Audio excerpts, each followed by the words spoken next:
Владината мерка за субвенционирање на винариите со 3 денари нема да помогне во решавањето на проблемот со откупот на винско грозје, смета дополнителниот заменик министер за земјоделство на СДСМ Љупчо Николовски. Тој денеска беше на средба со лозарите во Неготино, рече дека се потребни системски мерки и интервентен откуп за решавање на проблемот со откупот на грозје. Минатата недела, токму од овој крај, од Тиквешијата, побаравме први инспекторите да кренат раце од лозарите.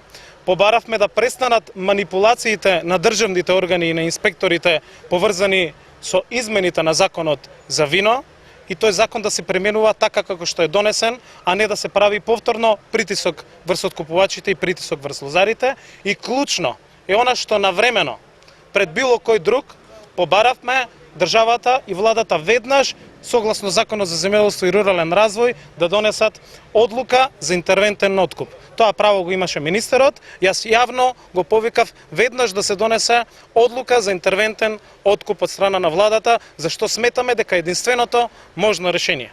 Добро е што владата дава резултат овој наш притисок кој што го направивме токму навремено, но оваа одлука ниту е соодветна, ниту е навремена.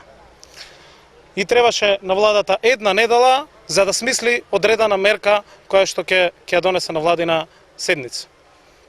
Она што сакаме да го порачаме е дека оваа мерка за ограничен за субвенционирање на винарските визби и тоа само на ограничено количество на вино и само на една сорта на вино не решава никаков проблем. Ова воопшто не значи директна поддршка на ниту еден лозар во Македонија за кој што цврсто застануваме.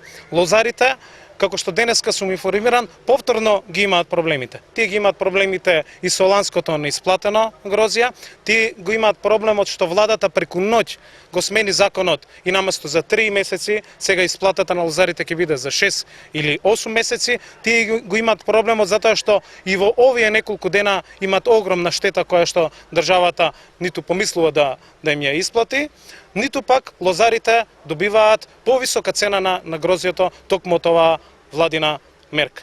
Дополнителниот заменик министер за земјоделство нагласи дека кризата со грозјето е вештачки создадена криза со цел од истата некој да испрофитира. Оваа власт и овие институции кои што се узурпирани од неа 10 години функционираат со манипулации, со закани, со притисоци и со однапред предвидени стратегии и планови и мерки кои што пред се во интерес на поединци кои што се блиски на власт.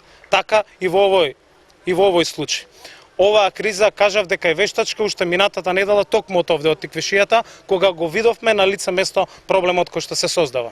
Првин, со пуштените инспектори кои што хараат на теренот и кои што правеа притисок и врз откупувачите и врз лозарите, при тоа на незаконски начин, затоа што повикувајќи се на измените на законот за вино, правеа одредени притисоци за работи кои што никаде во законот не ги пишува. Никаде во законот, да повторам, не пишува дека на еден пункт може да се откупува за една винарија. Никаде во законот не пишува дека треба да се обезбедат печати на винариите кои што ќе им се ставаат на белешките на лозарите.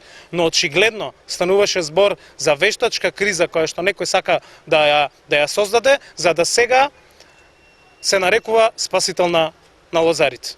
Затоа постојано ќе апелираме, постојано ќе инсистирам, постојано ќе правам институционален притисок да овие институции работат првин по закон, да инспекторите помагаат на терен на лозарите и да се во функција на нивна заштита, да никој не смее да ги манипулира со било какви уцени, закани и договори кои што им се нудат на откупните центри, но од друга страна државата мора согласно сите анализи и податоци кои што ги има да носи системски навремени мерки за секоја една работа, вклучително и за ова. Денес ни беа предочени пред нашите очи белешки, документи кои што потврдуваат дека повеќе откупувачи винарски визби се уште од 2013 и 2014 ги немаат исплатено лозарите.